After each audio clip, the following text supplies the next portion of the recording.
একটা সুষ্ঠু অবাধ নির্বাচন চাই। জনগণ আমাকে ভোট দিবে, এটা আমি নিশ্চিত। এর আগে আপনারা জানেন যে অনেক নেতৃবৃন্দ আমাকে সমর্থন করেছিল। সোহাগবাবু তাদেরকে ডেকে নিয়ে তাদেরকে বিভিন্ন হামলা মামলা দিয়ে তারা ভয়ে আমার থেকে চলে গেছে।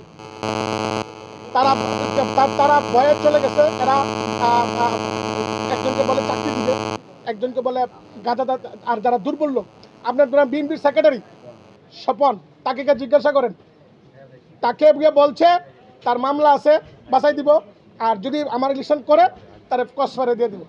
এই কথা সে ঘরে বসে গেছে, সে রাত্রে বয়ে থাকেও না। সে আমার ইলেকশন না করে এই বিএনপি ইলেকশন করে। এবং জাতীয় পার্টির সেক্রেটারি জহির, আমার একটা ছেলে নাজমুল, জাতীয় পার্টির সেক্রেটারি জহির নাজমুল, তাকে এখন এই মুহূর্তে আমি আপনারা আসার পথে আমি টেলিফোন পেলাম, এখন মিরতলা কেন্দ্রে আপনারা যেতে পারেন। মিরতলা কেন্দ্রে আমার সে যে এজেন্ট থাকবে, তাকে সে বেদম প্রহার করেছে জাতীয় পার্টির সেক্রেটারি জহির। আমরা থানায় কোনো মামলা দিলে মামলা এফআইআর হয় না।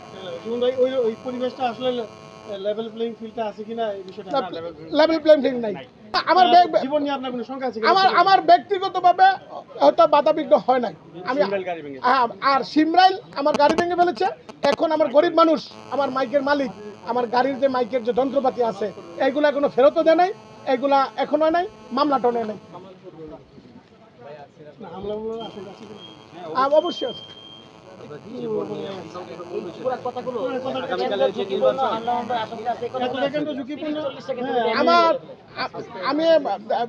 আমি মাননীয়, আমি আগেও বলছি, আমি মাননীয় প্রধান নির্বাচন কমিশনার, মাননীয় আইন বিচার সংসদ বিষয়ক মাননীয় মন্ত্রী এবং মাননীয় প্রধানমন্ত্রীর দিকে দৃষ্টি আকর্ষণ করছি। আমি আমার মতো লোক আজকে নির্বাচন করতে যে আমি হুমকির মুখে পড়ছি, এটা আমি মাননীয় প্রধানমন্ত্রীর দৃষ্টি আকর্ষণ করছি। এখানে একটা সুষ্ঠু নির্বাচন হোক।